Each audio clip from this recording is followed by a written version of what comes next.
Okay, so when you think about the Arctic, right, what comes to mind is kind of like this frozen wasteland, right?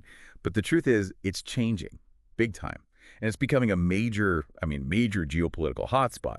And for anyone like you guys who want to really understand what's happening in the world, well, this is one area you absolutely have to keep an eye on. Yeah, no, you're right. And the thing that really strikes me is how fast everything's happening. We're literally seeing the landscape being redrawn by climate hmm change, right? And it's like this catalyst, it's stirring up all these strategic interests.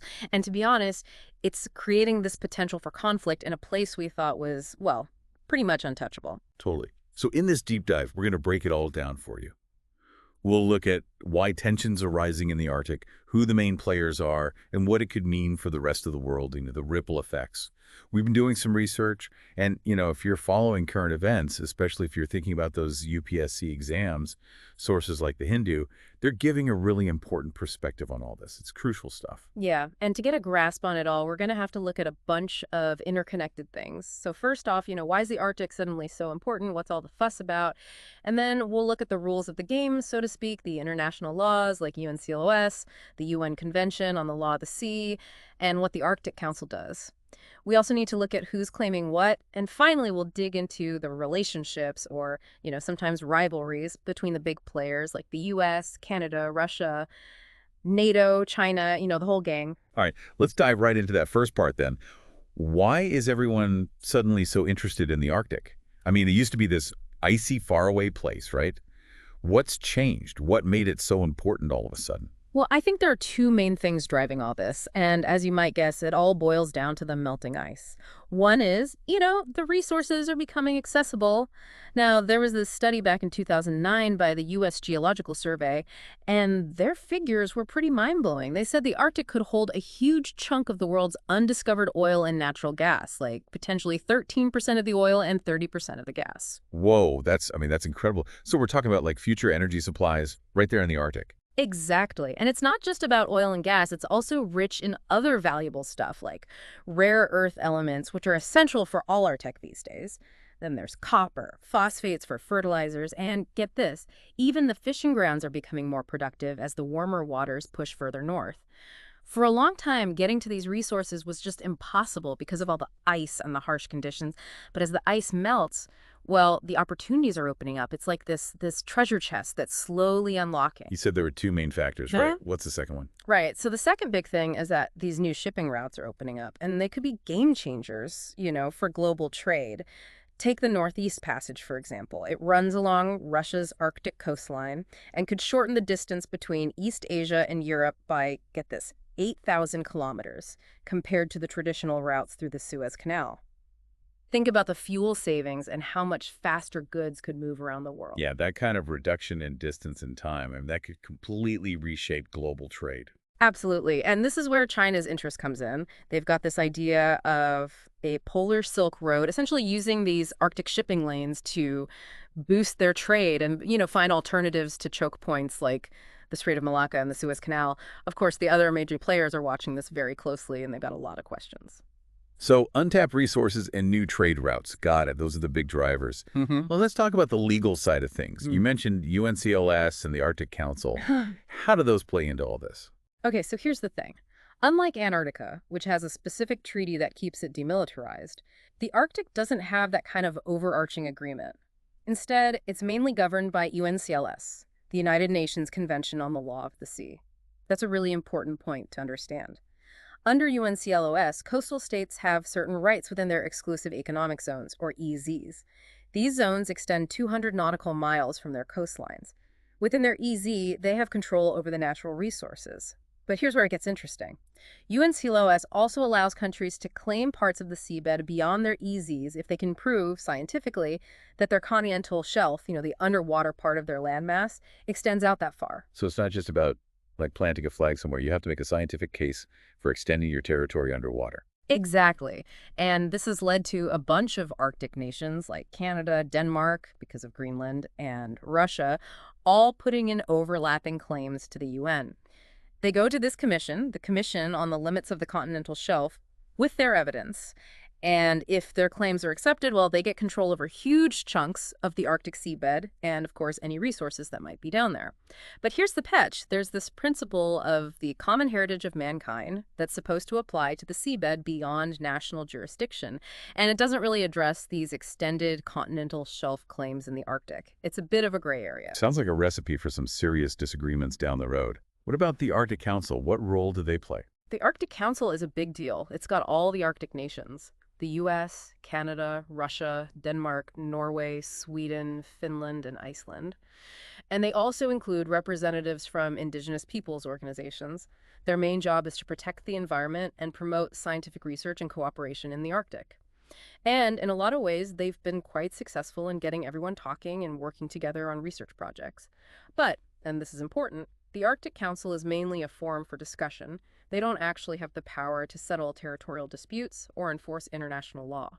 Plus, all the geopolitical tension, especially since the war in Ukraine started, well, it's made things pretty tough for the Council. It's definitely strained their unity and effectiveness.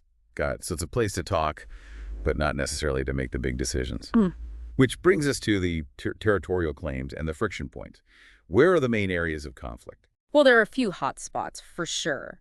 One that's been going on for a long time is the Northwest Passage, the potential shipping route through Canada's Arctic islands.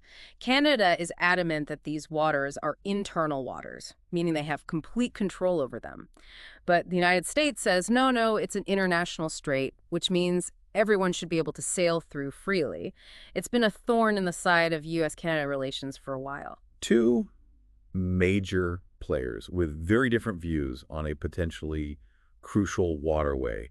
Are there other areas that are causing concern? Oh, absolutely. Remember when former President Trump wanted to buy Greenland from Denmark?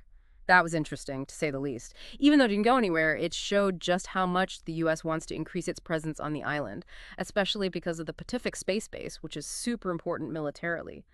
Let's just say that move made Denmark and other European nations really start thinking about Arctic security a lot more seriously. Yeah, that definitely sent a message. It showed that the U.S. was really starting to think strategically about the Arctic. Now, what about Russia?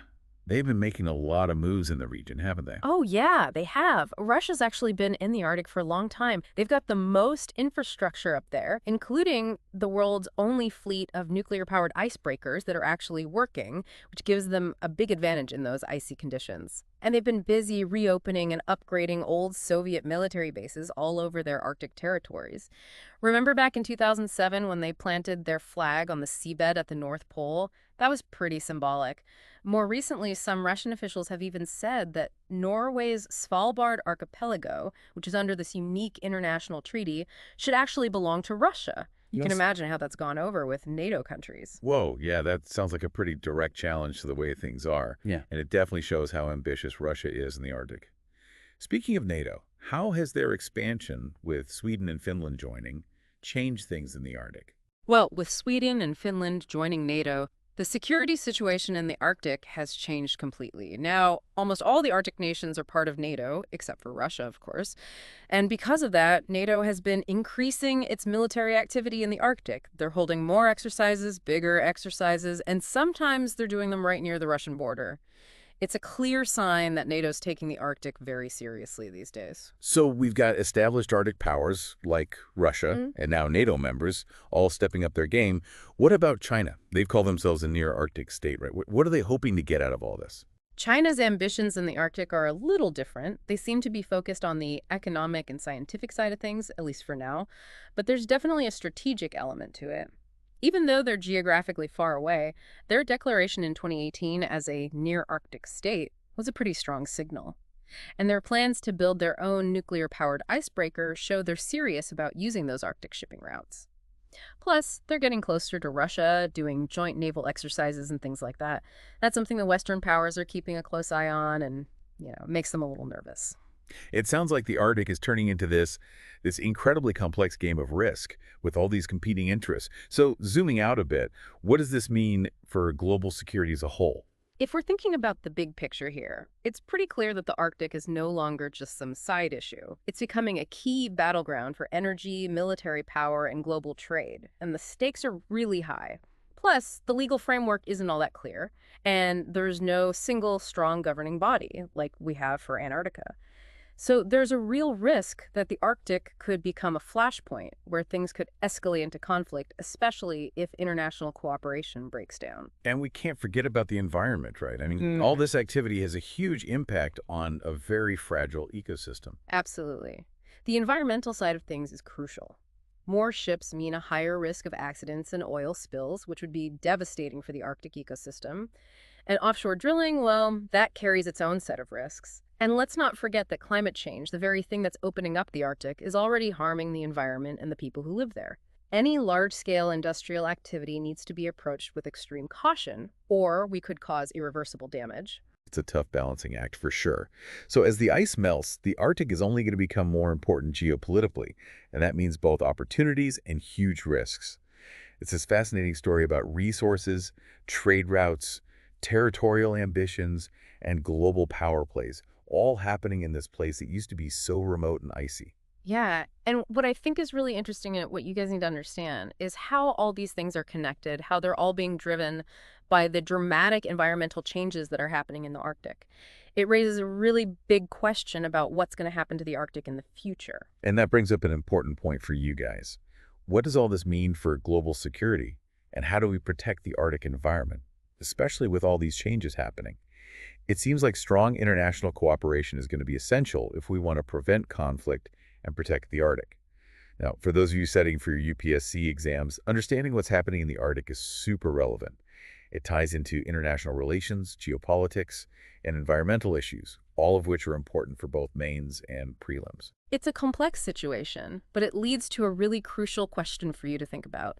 What's the most likely future for the Arctic, given all these competing interests and the fact that there's no strong, unified governance structure like the Antarctic Treaty? It's a multifaceted challenge that could have global consequences, so it's definitely worth your time to explore it further. Absolutely. We encourage you to keep learning about this issue, do your research, read different perspectives, and, form your own opinions. Check out sources like The Hindu for in-depth reporting. And remember, for those of you preparing for the UPSC exams, staying on top of current events like this is crucial. If you found this deep dive helpful, please like and subscribe for more discussions on important topics. And if you have any questions, feel free to leave a comment below. We'll be back soon with another deep dive.